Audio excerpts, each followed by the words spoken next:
introducing a new species. For anybody involved in the world of scientific discovery, or even those just with a hunger for adventure, it can be easy to see how this would be a difficult prospect to pass up.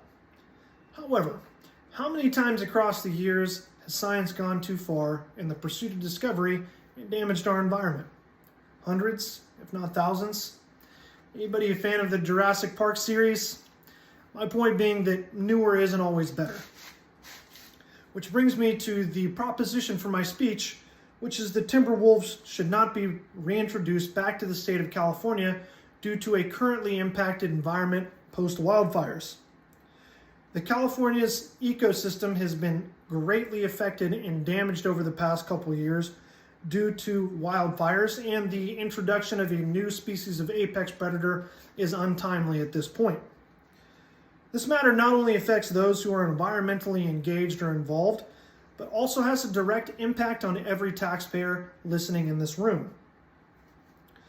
Many of you, if not all of you, know probably at least one person who has been directly or indirectly impacted by California's wildfires in the past couple of years. So let's start with some numbers. According to the Insurance Information Institute's website, III.org, as a part of their currently maintained concerning statistics on California's wildfires, between the years of 2020 and 2021 alone, our state has suffered over 15 million acres damaged by wildfires, much of which is in our wildlands. You can also find on this page some perspective for how much that costs us directly. The CMZ fire caused approximately 8,200 acres of damage and cost the taxpayers about $2.5 million in reparation in order to bring the environment back up to snuff and help with some of the human damages as well. Now consider that 8,200 in comparison with 15 million acres, and consider the amount of time and money costs that would have to go into repairing that just to get our environment back to a baseline norm. Now consider the environmental cost.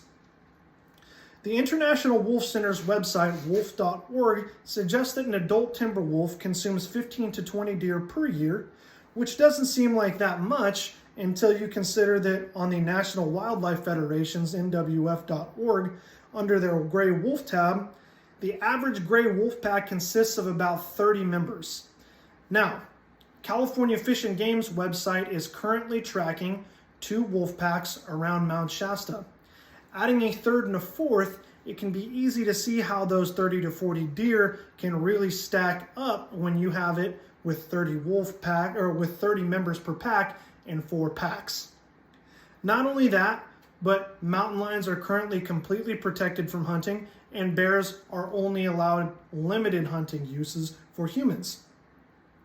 That would be now introducing 3 apex predators to our herbivore species that are already being or having their environment damaged by 15 million acres of wildfire. You can really see how with 4 apex predators, including humans, and wildfire damages, the amount of pressure that our herbivores are going to be under in a very short period of time if timber wolves are allowed to be reintroduced right away. Based on these current numbers, you can see a logical contrast allowing timber wolves to reintroduce so soon after such aggressive damages, and the danger that our current herbivore species would be under long term. While there is considerable reason against reintroducing timber wolves, it's hard not to consider the positives of timber wolves being reintroduced back to the state, being that they are such a beautiful and powerful creature. According to the California's National Wolf Center's website, they've been around since the 1930s as far as their last current population, which means they haven't been out of our state for too long, technically making them a native species. So why would we not want to reintroduce a species that was eradicated by human intervention? Simply because I'm not advocating that timber wolves not be reintroduced back to the state at all, only that we give them more time and more environmental reparation after our wildfires. So, the simple answer is to not add any greater assistance to current populations residing in our state and allow them to reproduce and be monitored as usual by the California Fish and Game Center.